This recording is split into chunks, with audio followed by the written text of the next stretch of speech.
السلام عليكم ورحمة الله وبركاته. أعوذ بالله من الشيطان الرجيم. بسم الله الرحمن الرحيم. الحمد لله رب العالمين، نحمده ونستعينه ونتوكل عليه ونصلي ونسلم على حبيبه ونجيبه وخيرته حافظ سره ومبلغ رسالاته بشير نعمته ونذير نقمته سيدنا ونبينا أبي القاسم المصطفى محمد. اللهم صل على محمد وآل محمد وعلى آله الأطيبين الأطهرين المنتجبين الهداة المهديين سيما بقية الله في الأرضين. وصلى الله على أئمة المؤمنين وهداة المستضعفين وهمات المؤمنين. أوصيكم عباد الله بتقوى الله.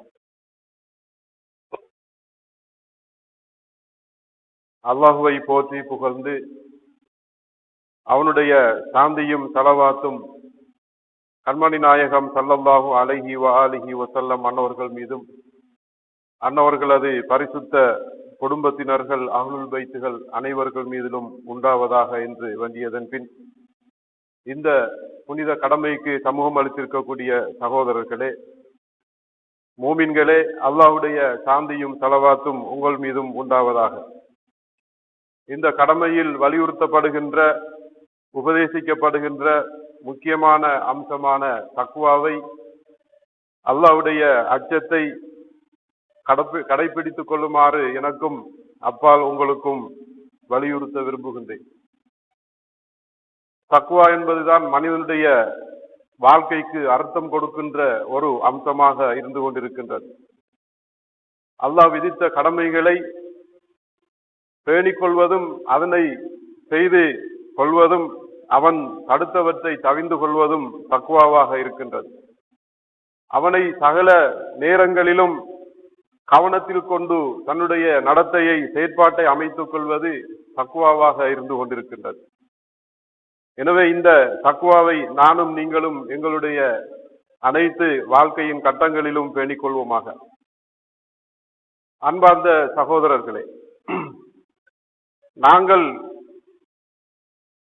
இஸ்லாமிய உம்மத் என்ற அடிப்படையில் இந்த உம்மத்துக்கு வழிகாட்டி புத்தகமாக, வழிகாட்டி நூலாக கொடுக்கப்பட்ட புனித அல் குர்ஆனை நாங்கள்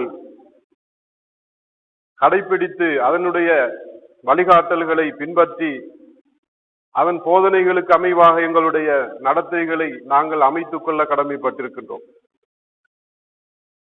இந்த புனித குர்ஆனை பற்றி அல்லாஹ் சுப்ஹானஹு வ தஆலா அவனுடைய மகத்துவம், அவனுடைய முக்கியத்துவம் பற்றி கூறுகின்ற போது, லவ் அன்ஸல்னா ஹாதல் குர்ஆன அலா ஜபலின் லரஐதஹு காஷியா, இந்த குர்ஆனுடைய முக்கியத்துவம், அவனுடைய மகத்துவம் பற்றி கூறுகின்ற போது, இந்த குர்ஆனை நாங்கள் மலை மீது இறக்கி வைத்திருந்தால் அந்த மலை பயத்தினால் வெடித்து சிதறி இருக்கும் என்று அல்லாஹ் சுப்ஹானஹு வ தஆலா கூறுகின்றான்.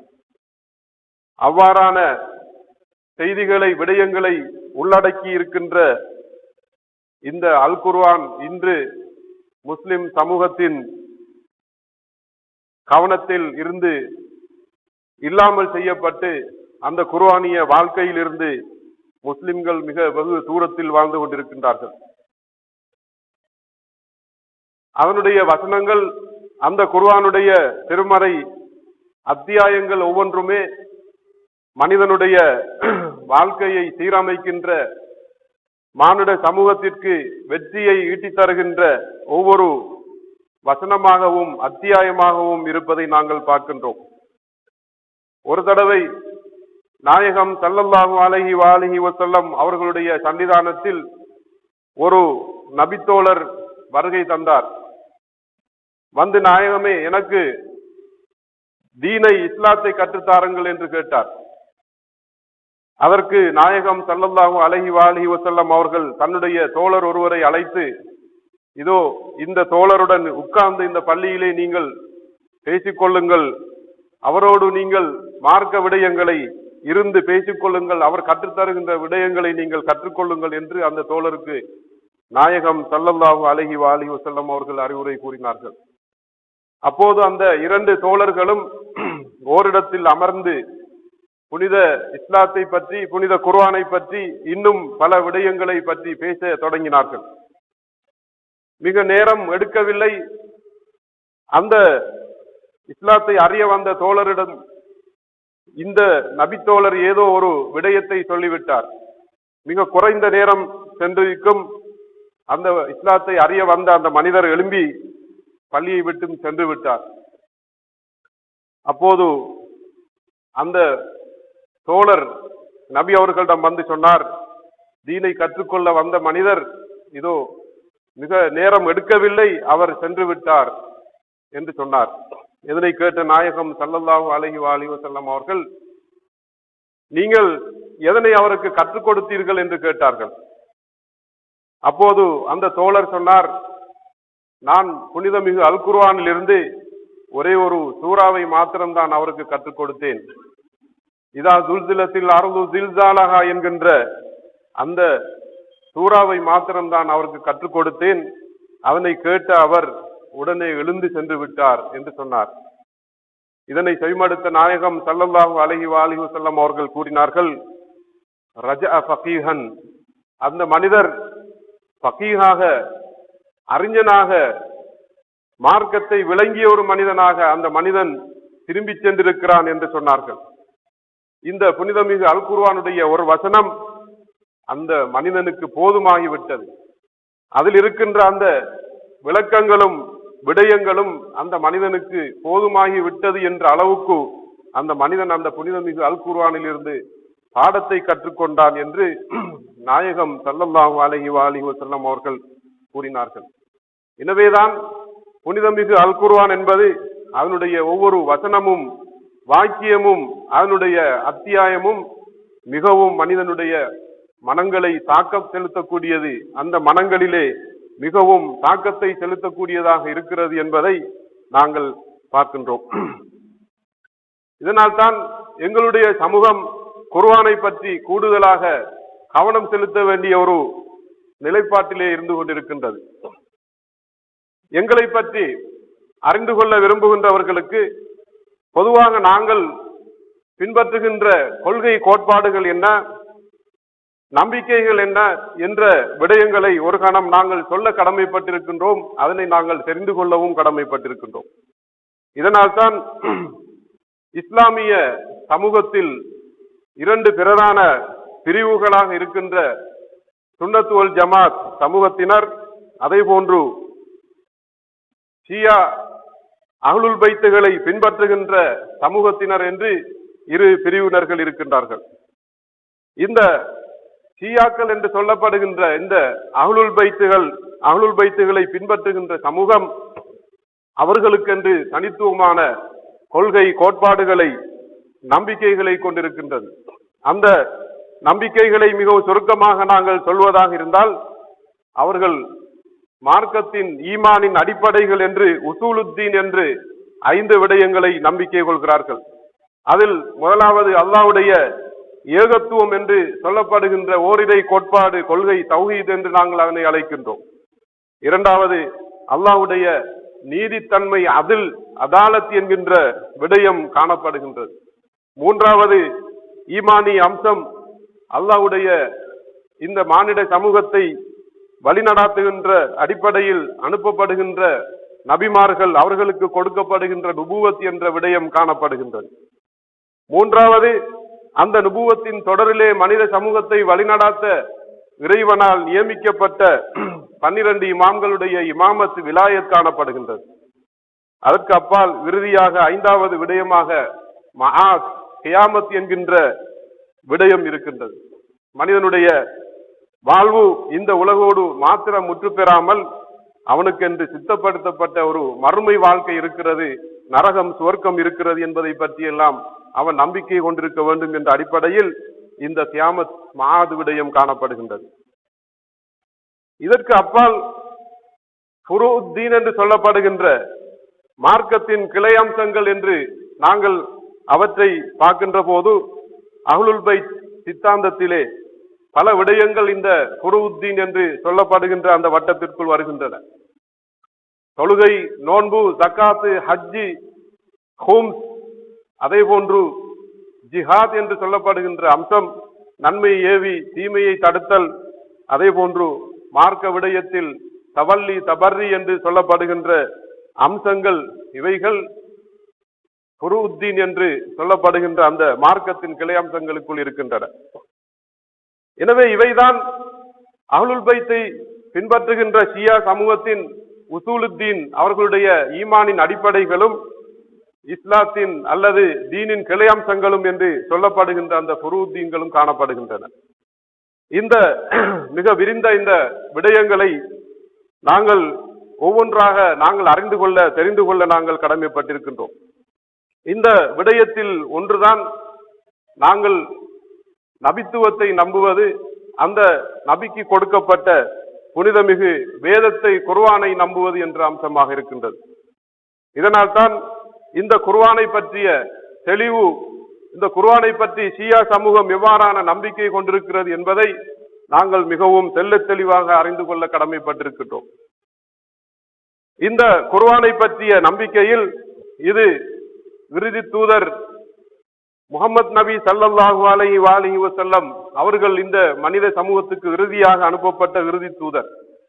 அவர்களுடைய மார்க்கம் இறுதி மார்க்கம் என்ற அடிப்படையில் உலகம் முடியும் வரைக்கும் இந்த மார்க்கம் தான் இறுதி மார்க்கமாக இருக்க போகிறது, அவர்கள்தான் இறுதி நபியாகவும் இருக்க போகிறார்கள் என்ற அடிப்படையில் இறைவன் ஹக்கு சுப்ஹானஹு வ தஆலா அவர்களுக்கு புனிதமிகு அல் குர்ஆனை வழங்கினார். இந்த புனிதமிகு அல் குர்ஆன் என்பது அது என்றைக்குமே நிலையாக நித்தியமாக இருக்கக்கூடிய ஒரு வேதமாக இருக்கிறது. அந்த வேதம்தான் முழு மனித சமூகத்திற்கும் நேர்வழிகாட்டி இறைவன் பால் அந்த மானிட சமூகத்தை இட்டு செல்லுகின்ற ஒரு வேத நூலாகவும் இருக்கின்றது.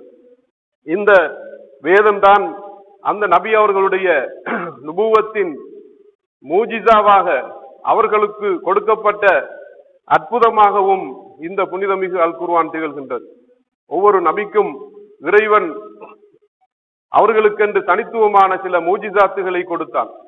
ஒவ்வொரு நபிக்கும் பல வித்தியாசமான, அக்காலத்துக்கு பொருத்தமான, அக்காலத்துக்கு சவால் விடுகின்ற அடிப்படையில் அந்த மூஜிசாத்துகளை கொடுத்தான்.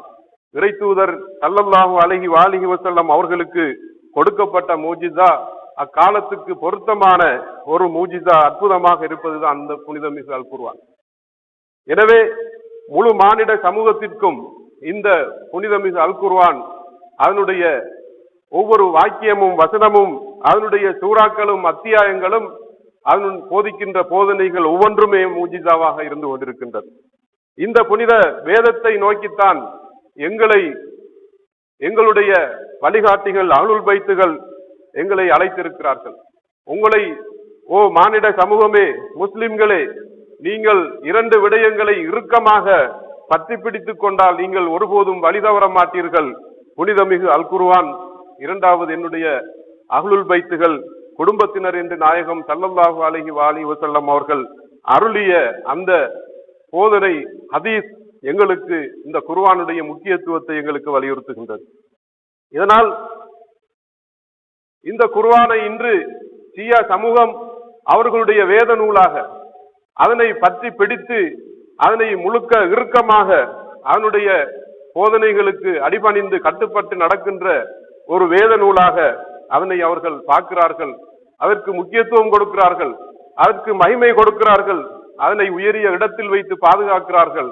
அந்த குர்ஆனுக்காக பல சேவைகளை, ஹிதுமத்துகளை செய்திருக்கிறார்கள்.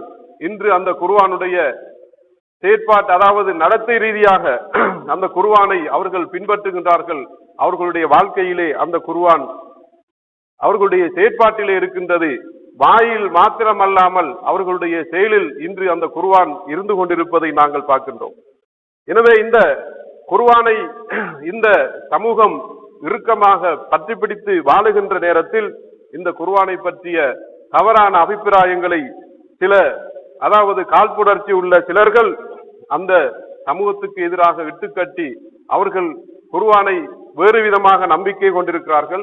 அவர்களிடத்தில் குர்ஆன் வேறு விதமாக இருக்கிறது, கூடுதலாக இருக்கிறது, குறைவாக இருக்கிறது என்று இவ்வாறான பொய்யான குற்றச்சாட்டுகளையும் அபாண்டங்களையும் அந்த ஷியா சமூகத்துக்கு எதிராக அவர்கள் சொல்லிக் கொண்டிருக்கிறார்கள். நாங்கள் சென்ற காலங்களில் கண்ட பல விடயங்கள் இந்த ஷியா சமூகத்துக்கு எதிராக இட்டுக்கட்டப்பட்ட அபாண்டங்கள் குற்றச்சாட்டுகளை எல்லாம் நாங்கள் பார்த்தோம். சொன்னார்கள், ஷியாக்களுக்கும் யூதர்களுக்கும் அதாவது இரகசியமான உறவு இருக்கிறது, ஈரானுக்கும் இஸ்ரேலுக்கும் மறைமுகமான உறவு இருக்கிறது. இந்த ஈரான் இந்த ஷியாக்கள் ஒருபோதும் இஸ்ரேலை நோக்கி ஒரு துப்பாக்கி ரவையை கூட ஒரு கல்லை கூட எறிய மாட்டார்கள் என்று சென்ற காலங்களிலே பிரச்சாரம் செய்து வந்தார்கள். குர்ஆனை பற்றி சொன்னார்கள், ஷியாக்களை காஃபிர் என்று சொன்னார்கள். அவர்கள் அறுத்து பலியிடுகின்ற அவர்கள் அறுக்கின்ற மாமிசங்களை உண்ணக்கூடாது என்று சொன்னார்கள். அவர்கள் தொழுகைகளை குறைத்து தொழுபவர்கள் என்றெல்லாம் இட்டுக்கட்டி ஒவ்வொன்றாக அவர்கள் சொல்லிக் கொண்டிருந்தார்கள். ஆனால் இன்று காலம் செல்ல செல்ல இந்த குற்றச்சாட்டுகள் ஒவ்வொன்றும் தெளிவாகி இன்று இவைகள் பொய்ப்பிக்கப்பட்டிருப்பதை நாங்கள் பார்க்கின்றோம். இன்று ஈரானுக்கும் இஸ்ரேலுக்கும் இடையில் நடந்த இந்த போர் இந்த காழ்ப்புணர்ச்சி கொண்ட இந்த எதிரிகளின் அந்த பொய்யான குற்றச்சாட்டை தகர்த்திருக்கிறது, அதனை உடைத்திருக்கிறது. அதே போன்றுதான் ஷியாக்களை காஃபிர் என்று சொன்னவர்கள் இன்று அவர்களை பற்றி ஷியாக்களை பற்றி இன்று வேறு விதமான கருத்துக்களை சொல்ல கூற ஆரம்பித்திருக்கிறார்கள். அவர்களுடைய ஆய்வுகள் இன்று எந்த நிலையில் அடைந்திருக்கிறது என்று சொன்னால், ஷியாக்கள் அறிவிக்கின்ற பல ஹதீசுகள் அல்லது ஷியா அறிவிப்பாளர்கள் ராவிகள் சஹீஹ் புகாரி போன்ற கிரந்தங்களில் இருக்கிறார்கள், நிறைய ஹதீதுகளை ஷியா ராவிகள் அறிவித்திருக்கிறார்கள் என்ற அந்த உண்மையை இன்று விளங்கி இருக்கிறார்கள். இதனால் நாங்கள் பார்க்கின்றோம், தென்னிந்தியாவில் இருக்கின்ற ஒரு மார்க்க அறிஞர் அவருடைய ஆய்வுகளிலே அவர் சொல்லிக் கொண்டு வருகின்றார், இந்த சஹீஹுல் புகாரியில் பல அறிவிப்பாளர்கள் இருக்கிறார்கள், அவர்கள் மூலமாக அதாவது ஹதீதுகள் அறிவிக்கப்பட்டிருக்கின்றன, அவர்கள் அனைவரும் ஷியாக்களாக இருக்கிறார்கள் என்று சொல்லி இருக்கின்றார். அவர்களுடைய பெயர் பட்டியலை சொல்லுகின்ற போது இஸ்மாயில் பின் அஃபான், ஜரீர் பின் அப்துல் ஹமீத், காலித் பின் மஹ்லத் அல் கத்வானி, அல் புக்தரி, சயீத் பின் அம்ர் அல் அவுப் அஷ்வா, சயீத் பின் கதீர் பின் உபைர், இபாத் பின் அல் அவாம், அப்துல்லாஹி பின் ஈசா பின் அப்துல் ரஹ்மான் பின் அபிலைலி, அப்துல் ரசாக் பின் ஹுமாம் அஸ்ஸன்ஆனி, சயீத் பின் அம்ர், அப்துல்லாஹி பின் மூசா அல் அபசி, அதி பின் தாயிப் அல் அன்சாரி, அல் ஃபதுல் தகீன் அபு நயீம், பத்ர் பின் ஹலீஃபா அல் கூஃபி, முஹம்மத் பின் ஜஹாதத் அல் கூஃபி, முஹம்மத் பின் ஃபுதைல் பின் கஸ்வான், மாலிக் பின் இஸ்மாயில், அப்துல் மாலிக் பின் அய்யூன் என்று பல்வேறுபட்ட ஷியா ராவிகள் அதாவது சஹீஹ் புகாரி என்கின்ற கிரந்தத்தில் அறிவிக்கப்படுகின்ற அந்த ஹதீதுகளிலே அந்த ஹதீதுகளின் ராவிகளிலே இருக்கிறார்கள், முதன்மை ராவிகளாக இருக்கிறார்கள் என்று இந்த ஆய்வை மேற்கொண்டு இன்று சொல்லியிருக்கிறார்கள். இதனால் இந்த இப்படியான ராவிகள் இந்த ஹதீஸ் கிரந்தங்களில் இருக்கின்ற போது நாங்கள் இந்த குற்றச்சாட்டுகளை சொல்லிக் கொண்டிருப்பவர்கள் இன்னும் ஷியாக்களை காஃபிர் என்று சொல்லுகின்ற நிலையில் இருக்கிறார்களா என்ற கேள்வியை நாங்கள் கேட்க வேண்டியிருக்கின்றது. ஷியாக்கள் காஃபிர் என்று சொன்னால் இந்த ஹதீதுகளை அறிவிக்கின்ற ராவிகள் ஷியாக்கள் அந்த காஃபிர்களால் அறிவிக்கப்பட்ட அந்த ஹதீதுகளை நாங்கள் ஏற்றுக்கொள்ளலாமா என்ற வினா எழுகின்றது. சென்ற கிழமை கிழக்கில் இருக்கின்ற ஒரு அறிஞர் ஹதீது சக்கலைன் சம்பந்தமான ஒரு குற்றச்சாட்டை முன்வைத்திருந்தார். ஹதீது சக்கலைன் அது இறைவர் அதாவது இறை தூதர் ஸல்லல்லாஹு அலைஹி வஸல்லம் அவர்களால் சொல்லப்பட்டிருக்கிறது. ஆனால் அந்த ஹதீஸை நபி அவர்கள் சொல்லியிருக்கிறார்கள், குர்ஆனை பின்பற்றுங்கள், குர்ஆனை பின்பற்ற சொன்ன நபி அவர்கள் எனது குடும்பத்தினரை எடுத்துக்கொள்ளுங்கள், ஆனால் அவர்களை பின்பற்ற சொல்லவில்லை, அவர்களுடைய உரிமைகளை பேணிக் கொள்ளுங்கள், அவர்களுக்கு கௌரவம் அளியுங்கள், கண்ணியம் கொடுங்கள் என்றுதான் சொல்லியிருக்கிறார்கள். இப்படியான ஹதீஸ் தான் சஹீஹான அடிப்படையிலே இருக்கிறது. ஆனால் குர்ஆனையும் பின்பற்றி அஹ்லுல் பைத்துகளையும் பின்பற்றுங்கள் என்று சொன்ன ஹதீஸ் அது இருக்கின்ற கிரந்தங்கள் அதிலே அறிவிக்கப்படுகின்ற ராவிகள் ஷியாக்களாக இருப்பதனால் அந்த ரிவாயத்துக்களை நாங்கள் எடுத்துக்கொள்ள முடியாது என்று ஒரு வாதத்தை அவர் முன்வைத்திருக்கின்றார். ஷியாக்கள் அறிவிக்கின்ற அந்த ஹதீஸ் சக்கலைன் ராவிகளில் ஷியாக்கள் இருக்கிறார்கள் என்று சொன்னால் இந்த சஹீஹ் புகாரியில் இடம்பெற்றிருக்கின்ற ஏராளமான ஹதீதுகளில் இருக்கின்ற ராவிகள் ஷியாக்களாக இருக்கிறார்களே, இப்படியான ஹதீதுகளை நாங்கள் என்ன செய்வது என்ற கேள்வி எங்களுக்கு எழுகின்றது. எனவேதான் இப்படி ஒவ்வொன்றாக ஒவ்வொரு குற்றச்சாட்டாக சொல்லிக் கொண்டு வந்த அவர்கள் ஒவ்வொன்றாக இப்போது அதனை விட்டு வாபஸ் வாங்குகின்ற ஒரு நிலையை நாங்கள் இன்று கண்டு கொண்டிருக்கின்றோம். அண்மையில் தென்னிந்திய அறிஞர் ஒருவரிடத்தில் கேட்கப்பட்ட ஒரு கேள்வி, ஷியாக்கள் 3 நேரம் தொழுகிறார்கள், இந்த தொழுகை கூடுமா ஆகுமா என்று கேட்கின்ற போது அவர் உண்மையான ஆய்வை மேற்கொண்டு அவர் சொல்லுகின்றார், ஆம், இதற்கான அனுமதி வழங்கப்பட்டிருக்கிறது, மார்க்கத்தில் ஹதீதுகளில் இதற்கான அனுமதி இருக்கிறது என்று, அந்த அனுமதி இருக்கிறது என்ற விடயத்தை அவர் சொல்லியிருக்கின்றார். அதே போன்று ஷியாக்கள் தொழுகை நடாத்தினால் அவர்களுக்கு பின் நின்று தொழலாமா என்று கேட்கின்ற ஒரு கேள்விக்கும் அவர் பதில் அளிக்கின்ற போது, ஆம், அவர்களுக்கு பின்னால் நின்று தொழ முடியும் என்று சொல்லுகின்றார். அவர்கள் அறுக்கின்ற மாமிசத்தை உண்ணலாமா என்று கேட்கின்ற போதும் அதற்கும் ஆம் என்று சொல்லுகின்றார். ஏனென்று சொன்னால் அவர் ஷியாக்களை வகைப்படுத்தி அதிலே ஒரு பிரிவினர் இருக்கிறார்கள், அவர்கள் அதாவது மார்க்கத்திலே மிதமிஞ்சிய கோட்பாடை அவர்கள் கொண்டவர்கள் அல்ல, அவர்களுடைய அதாவது அஹ்லுல் பைத் இமாம்களை இறைவனுடைய தரத்திற்கு உயர்த்தாதவர்கள், அவர்கள் வெறுமனே அவர்களை சஹாபாக்களாக நம்பிக்கொண்டு அதாவது எந்த ஒரு சஹாபியையும் ஒருவருக்கு பிடித்திருந்தால் அவர் பின்பற்றலாம் என்ற அடிப்படையில் ஷியாக்கள் அவர்களுடைய அஹ்லுல் பைத் இமாம்களை சஹாபிகளை முதன்மைப்படுத்தி அவர்களை பின்பற்றுகின்றார்கள். எனவே அதில் தவறு கிடையாது, எனவே அவர்களுக்கு பின்னால் நின்று தொழ முடியும் என்று அந்த தீர்ப்பை அவர் வழங்கியிருந்தார். எனவே கண்ணியத்துக்குரிய சகோதரர்களே, குர்ஆன் பற்றிய இந்த நம்பிக்கை மிகவும் முக்கியமானதாக இருந்து கொண்டிருக்கின்றது.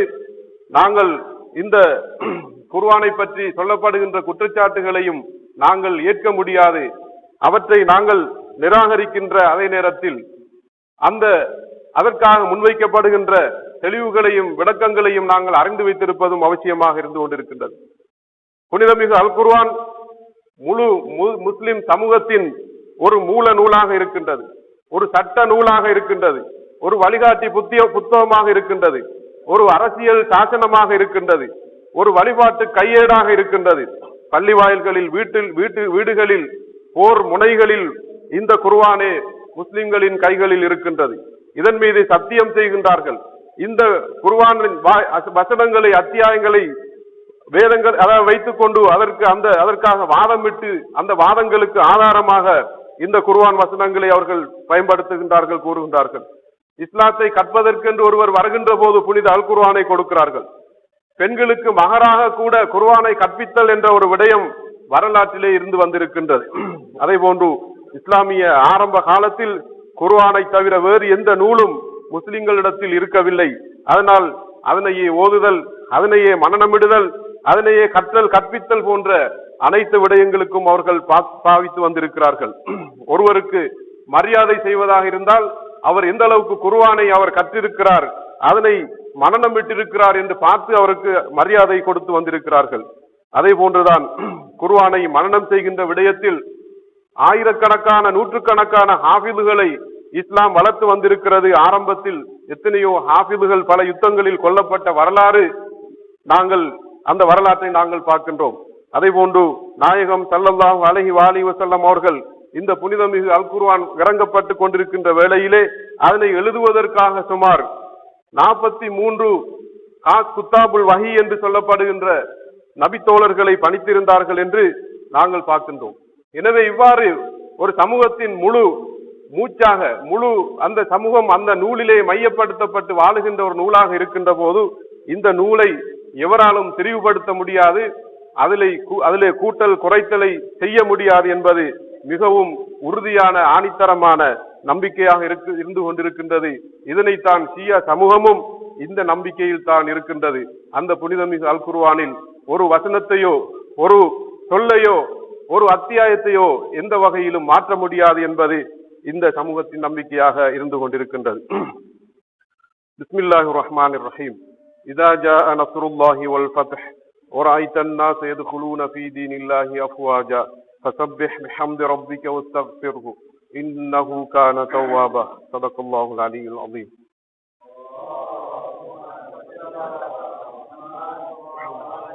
محمد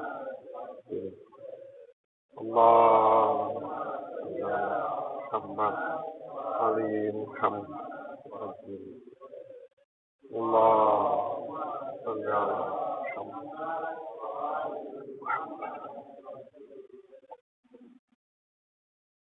بسم الله الرحمن الرحيم. الحمد لله رب العالمين والصلاة والسلام على سيدنا ونبينا أبي القاسم المصطفى محمد ما صل على محمد وآل محمد وآله الطاهرين سيما علي أمير المؤمنين وحبيبته الزهراء المرضية والحسن والحسين سيدي شباب أهل الجنة وعلي بن الحسين زين العابدين ومحمد بن علي الباقر وجعفر بن محمد الصادق وموسى بن جعفر القاضم وعلي بن موسى الرضا ومحمد بن علي الجواد وعلي بن محمد الهادي والحسن بن علي الزكي العسكري والحجة بن الحسن القائم المهدي. صل على محمد وآل محمد وعجل فرجه صلوات الله عليهم أجمعين. أوصيكم عباد الله بتقوى الله. மீண்டும் ஒரு முறை அல்லாஹ்வுடைய அச்சத்தை தக்வாவை கடைபிடித்துக் கொள்ளுமாறு எனக்கும் அப்பால் உங்களுக்கும் வசியத்து செய்கின்றேன். புனித மிகு அல் குர்ஆனுடைய தூய்மை அது என்றைக்குமே திரிவுக்குள்ளாகாத ஒரு வேதம். அதில் கூட்டல் குறைத்தல் எந்த வகையிலும் இடம்பெற முடியாது என்பது எங்களுடைய குறிப்பாக இஸ்னா அஷரி ஷியாக்கள், உலகில் வாழுகின்ற இஸ்னா அஷரி ஷியாக்கள் அவர்களுடைய ஆணித்தரமான கோட்பாடாக இருந்து கொண்டிருக்கின்றது.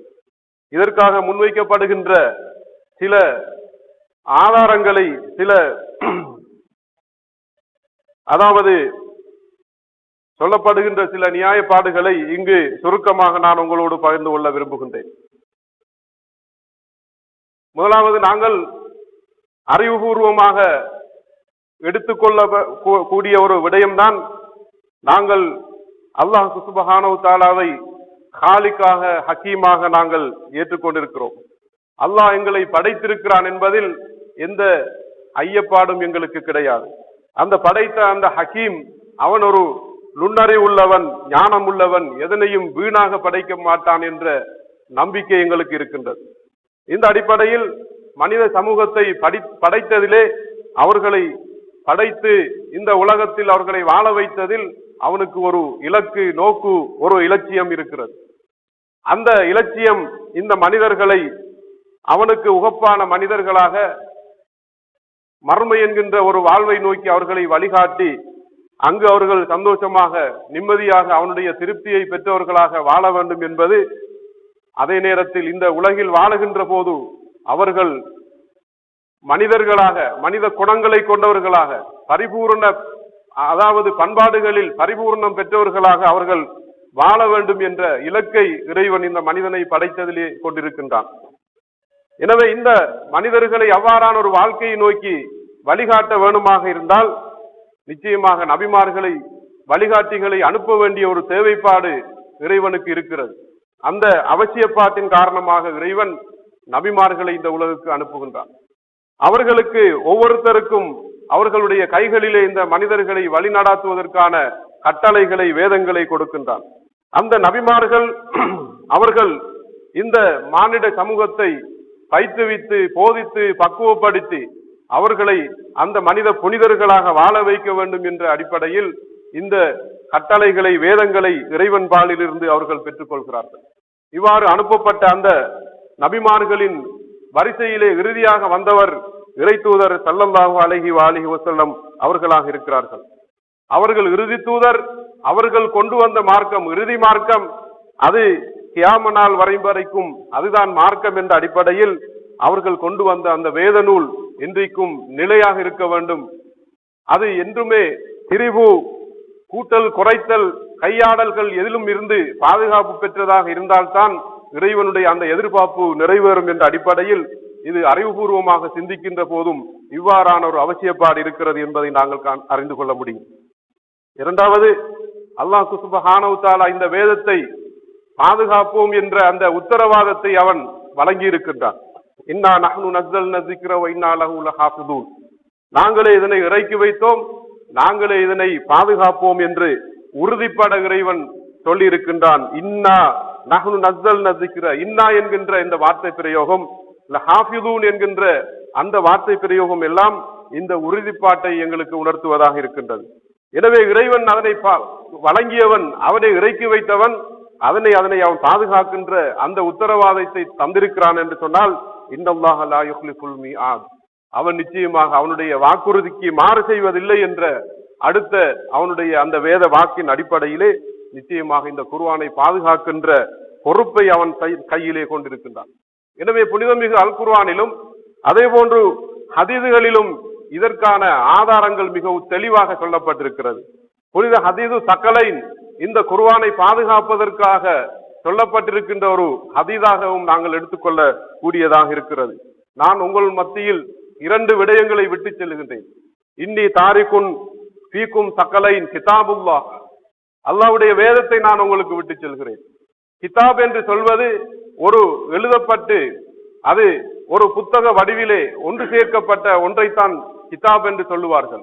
அந்த காலத்தில் கூட நபி அவர்கள் இந்த ஹதீஸை சொல்லுகின்ற போது அந்த கிதாப், அந்த வேதம், அது ஒரு தொகுக்கப்பட்டு ஒன்று சேர்க்கப்பட்டு சரிபார்க்கப்பட்டு அது உறுதிப்படுத்தப்பட்டு அது சமூகத்தின் மத்தியிலே கொடுக்கப்பட்டிருக்கிறது என்றால் அது ஒரு, அதாவது எழுதப்பட்டு ஒரு நூல் உருவிலே வந்துவிட்டது என்பதுதான் அர்த்தமாக இருக்கிறது. எனவே அதனைத்தான் நபிகள் நாயகம் ஸல்லல்லாஹு அலைஹி வஸல்லம் அவர்கள் எங்களுக்கு விட்டு சென்றிருக்கிறார்கள். அஹ்லுல் பைத் இமாம்களுடைய ஹதீதுகளையும் நாங்கள் பார்க்கின்ற போது இமாம் சாதிக் அலைஹிஸ்ஸலாத்து வஸ்ஸலாம் அவர்கள் ஒரு இடத்திலே சொல்லுகின்றார்கள், மா பைன தஃபத்தைன் குர்ஆன், குர்ஆன் என்று சொன்னால் 2 அட்டைகளுக்குள் உள்ளிருக்கின்ற நூல் தான் குர்ஆன் என்று அவர்கள் ஓரிடத்திலே சொல்லுகின்றார்கள். அதனை அவர்கள் குறைவாகவும் அதாவது கூட்டல் குறைத்தல் எதுவும் இல்லாத ஒரு எழுதப்பட்ட ஒரு நூலை அவர்கள் சொல்லுகின்றார்கள். இமாம் பாக்கிர் அலைஹிஸ்ஸலாம் அவர்களுடைய ஹதீதுகளிலும் இவ்வாறான விடயம் வலியுறுத்தப்பட்டிருக்கிறது. ஒகான மின் நபதிஹிம் அல் கிதாப் அன் அகாமு ஹர்ரஃபுஹு ஹர்ரஃபு அகாமு ஹுரூஃபஹு ஹர்ரஃபு ஹுதூதஹு. அவர்கள் சொல்லுகின்றார்கள், இந்த மனிதர்கள் குர்ஆனுடைய ஹுரூஃபுகளை எடுத்துக்கொண்டார்கள், அதனை இறுக்கமாக எடுத்துக்கொண்டார்கள். ஹர்ரஃபு ஹுதூதஹு, அதனுடைய கருத்துக்களை மாத்திரம் அவர்கள் மாற்றிவிட்டார்கள். குர்ஆனுடைய எழுத்துக்களை, வசனங்களை, அதனுடைய வெளிப்பாடான அந்த சூறாக்களை முழுமையாக அதனை எடுத்துக்கொண்டு ஆனால் அதனுடைய கருத்துக்களில் தான் அவர்கள் முரண்பட்டார்கள் என்று இமாம் பாக்கிர் அலைஹிஸ்ஸலாத்து வஸ்ஸலாம் அவர்கள் கூறுகின்றார்கள். அதே போன்றுதான் நாங்கள் இந்த புனிதமிகு அல் குர்ஆனை அல்லாஹ் தஆலா இறை தூதர் ஸல்லல்லாஹு அலைஹி வஸல்லம் அவர்களுடைய நுபுவத்தின் மூஜிசாவாக கொடுத்திருக்கிறார். அந்த மூஜிசா என்பது அவர்களுடைய காலத்தில் அல் குர்ஆன் தான் அவர்களுக்கு மூஜிசாவாக வழங்கப்பட்டது. எனவே இந்த நுபுவத்தினுடைய ஒரு அறைகூவலாக ஒரு தஹத்தியோடு சேர்ந்ததாக இந்த புனிதமிகு அல் குர்ஆன் வழங்கப்பட்டிருக்கிறது. இந்த குர்ஆனுடைய வசன நடைகள், அதில் இருக்கின்ற இலக்கிய நயங்கள், அதிலே கையாளப்பட்டிருக்கின்ற அந்த ஃபசாகத் பலாகத் விடயங்களை எல்லாம் நாங்கள் உற்று நோக்குகின்ற போது அது ஒரு மூஜிசா, அற்புதம் என்ற விடயத்தை எல்லோரும் நாங்கள் நம்பக்கூடிய நிலையில் இருக்கின்றது. இதனால் தான் இறைவன் முடிந்தால் நீங்கள் குல்லைனிஜ்தமாத்தில் இன்சு வல் ஜின்னு அலா யஅது பிமிஸ்லி ஹாதல் குர்ஆன், முடிந்தால் இந்த குர்ஆனை போன்ற ஒரு குர்ஆனை நீங்கள் கொண்டு வாருங்கள் என்று இறைவன் சபதம் பெற்றிருக்கிறான். அதை போன்றுதான் முடிந்தால் உங்களுக்கு அதை போன்ற ஒரு சூறாவை கொண்டு வாருங்கள். ஃபாசு பி சூரத்தின் மிஸ்லிஹி, இதனுடைய சூறாவை போன்ற ஒரு சூறாவை கொண்டு வாருங்கள். அதற்கு போனால் குல் ஃபாசு பி அஷ்ரி சுவரின், நீங்கள் 10 வசனங்களை அதிலிருந்து கொண்டு வாருங்கள்.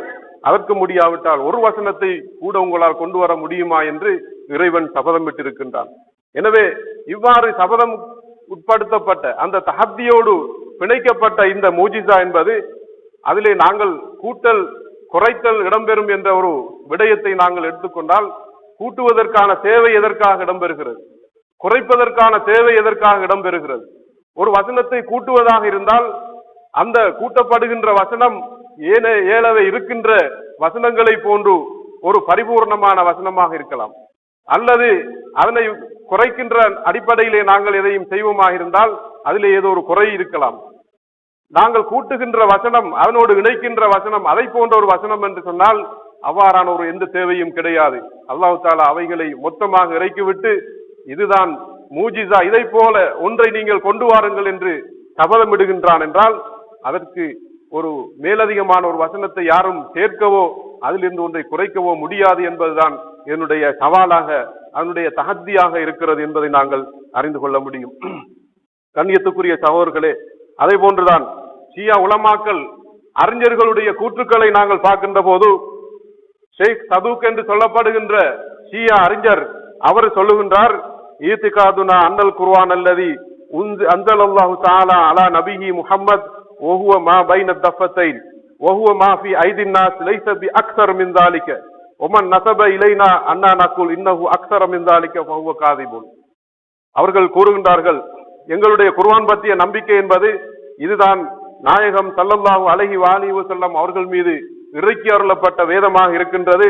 இந்த 2 அட்டைகளுக்குள் இருக்கின்ற இதுதான் வேதம், இதுதான் எங்கள், அதாவது அன்று நபி அவர்களுக்கு இறக்கப்பட்ட வேதம். இதில் எந்த விதமான சந்தேகத்தையும் கொள்ள வேண்டிய அவசியம் இல்லை. யாரும் அவ்வாறான ஒரு கருத்தை சொல்வாராக இருந்தால் அவர் ஃபஹுவ காதிபுன், அவர் ஒரு பொய்யராக இருப்பார் என்று ஷேக் சதூக் அவர்கள் 381 ஹிஜ்ரியிலே இந்த வார்த்தையை அவர்கள் சொல்லியிருக்கின்றார்கள். அதே போன்றுதான் சையீத் அல் முர்ததா அலமுல் ஹுதா என்பவர் ஒரு பெரும் மார்க்க அறிஞர். அவரும் இந்த விடயத்தை மிகவும் அழகாக சொல்லியிருக்கின்றார். இதுல எந்த வகையிலும் கூட்டல் குறைத்தல் இடம்பெற முடியாது என்று, அதனை மாற்ற முடியாது. அது மிகவும் நுணுக்கமாக சரிபார்த்து அந்த வேதம் தொகுக்கப்பட்டு இருக்கிறது என்று அவர்கள் சொல்லுகின்றார்கள். அதே போன்று ஷேக் தூசி அவர்கள் மிக பிரதான அறிஞர்களில் ஒருவர், அவர் சொல்லுகின்றார், அம்மல் கலாமு ஃபீ ஜியாதத்திஹி வ நுக்தானிஹி ஃபமிம்மா லா யலீக், அதாவது கூட்டல் குறைத்தல் திரிவு என்ற விடயம் பற்றி பேசுவதற்கு அர்ஹதையற்ற ஒரு விடயம், குர்ஆன் தூய்மையானது என்று அவர் சொல்லுகின்றார். இமாம், அதாவது இன்னும் ஒரு அறிஞர் தபர்சி என்று சொல்ல ஷேக் ஃபாதுல் அல் ஹசன் தபர்சி என்ற அவர்கள் சொல்லுகின்ற போது, அல் கலாமு ஃபீ ஜியாதத்தில் குர்ஆன் வ நுக்தானிஹி ஃபைன்னஹு லா யலீகு பித் தஃப்சீர், இந்த கூட்டல் குறைத்தல் என்பதை பற்றி நாங்கள் பேசுவதற்கு தேவையில்லை என்று அவர் சொல்லுகின்றார். அதே போன்றுதான் இமாம், அதாவது ஷேக் காஷிஃபுல் கிதா என்பவர், அதே போன்று அப்துல் ஹுசைன் ஷரஃபுத்தீன், அதே போன்று முகமது ஹுசைன் அல்லாமா தபதபாய் அவர்கள், அதே போன்று இமாம் கொமைனி போன்ற இவ்வாறான அறிஞர்கள் இந்த விடயங்களை மிகவும் தெளிவாக எங்களுக்கு சொல்லியிருக்கின்றார்கள். அவர்களுடைய உரைகளிலே, அவர்களுடைய அந்த பேச்சுக்களிலே அவர்கள் குர்ஆனுடைய மகிமையையும் அந்த குர்ஆனை எவராலும் தெரிவுபடுத்த முடியாது என்ற விடயத்தையும் அவர் எங்களுக்கு சொல்லியிருக்கிறார்.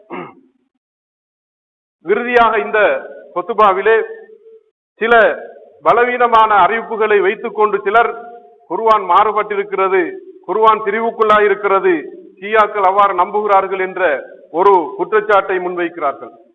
இவ்வாறான குற்றச்சாட்டு என்பது, அதாவது கவனத்தில் கொள்ள கூடாத, அறவே அதாவது எடுத்துக்கொள்ள முடியாத, முக்கியத்துவம் இல்லாத ஒரு குற்றச்சாட்டாக இருக்கிறது. இதே போன்று நாங்கள் சுன்னத்துல் ஜமாத் கிரந்தங்களில் கூட குர்ஆன் திரிவுக்குள்ளானது மாற்றப்பட்டிருக்கிறது என்பதற்கான பல அடையாளங்களை, ஆதாரங்களை நாங்கள் காண்கின்றோம். அப்படியான விடயங்கள் நிறையவே இருக்கின்றன. ஆனால் அவைகளை வைத்துக் கொண்டு யாரும் சுன்னத்துல் ஜமாத் கிரந்தங்களில் இவ்வாறான கூற்றுகள் இருக்கிறது, குர்ஆன் மாற்றப்பட்டதற்கான ஆதாரங்கள் இருக்கிறது என்பதை வைத்துக் கொண்டு யாரும் குர்ஆனை குறை கூறுவதும் இல்லை, குர்ஆன் மாற்றப்பட்டதாக சொல்வதும் இல்லை. குர்ஆனில் அதாவது ஹஃப்த் என்று 2 அத்தியாயங்கள் இருந்ததாக இமாம் சுயூத்தி அவர்கள் ஒரு அறிவிப்பிலே சொல்லுகின்றார். அதே போன்று உபய் இப்னு காப் மற்றும் ஆயிஷா நாயி அவர்கள் அறிவிக்கின்ற ஒரு அறிவிப்பிலே 73 ஆயத்துக்களை கொண்ட சூரத்துல் அஹ்ஸாப் நபி அவர்களின் காலத்தில் 286 ஆயத்துக்களை கொண்ட சூரத்துல் பக்கராவின் அளவு ஓதப்பட்டதாக ஒரு அறிவிப்பை அவர்கள் அறிவித்திருக்கிறார்கள். இன்று இருக்கின்ற குர்ஆனில் இந்த வசனங்கள் நிறையவே இல்லாத போன்றுதான் காட்சி அளிக்கின்றது. எனவே இது யாரும் கவனத்தில் கொள்ளுகின்ற ஒரு அறிவிப்பாக இல்லை. அதே போன்று பல சூறாக்களில் இடையிடையே இருக்கின்ற சில வசனங்கள் இல்லாமல் போயிருப்பதாகவும் அறிவிப்புகள் செய்யப்பட்டிருக்கின்றன. ஆனால் இந்த அறிவிப்புகள் எல்லாமே பலவீனமான அறிவிப்புகள். இதனை யாரும் கவனத்தில் எடுப்பதும் இல்லை, இதற்கு முக்கியத்துவம் கொடுப்பதும் இல்லை. இவ்வாறுதான் ஆங்காங்கு அவ்விடத்தில் அவ்வப்போது காணப்படுகின்ற சில பலவீனமான அறிவிப்புகளை வைத்துக் கொண்டு குர்ஆனுடைய மகிமைக்கு களங்கம் ஏற்படுத்த முனைவது என்பது அதாவது ஏற்றுக்கொள்ள முடியாத ஒரு விடயமாக இருந்து கொண்டிருக்கின்றது. எனவே அல்லாஹ் சுப்ஹானஹு வ தஆலா இந்த குர்ஆனின் மகிமையை முஸ்லிம் உம்மத்துக்கள் அனைவரும் அதனுடைய மகிமையை அறிந்து தெரிந்து அதனுடைய தூய்மைக்கு எந்த வகையிலும் பங்கம் ஏற்படுத்தாமல் அந்த குர்ஆன் கூறுகின்ற அதனுடைய வழிகாட்டலுக்கு அமைவாக நடக்கின்ற விடயங்களில் எல்லோரும் ஒன்று சேர்ந்து நடப்பதற்கு அல்லாஹ் சுப்ஹானஹு வ தஆலா எங்கள் எல்லோருக்கும் அருள் புரிவானாக. பிஸ்மில்லாஹிர் ரஹ்மானிர் ரஹீம். குல் ஹுவல்லாஹு அஹத் அல்லாஹுஸ் ஸமத் லம் யலித் வ லம் யூலத் வ லம் யகுல் லஹு குஃபுவன் அஹத். ஸதகல்லாஹுல் அலியுல் அஸீம். அஸ்ஸலாமு அலைக்கும் வ ரஹ்மத்துல்லாஹி வ பரகாத்துஹு.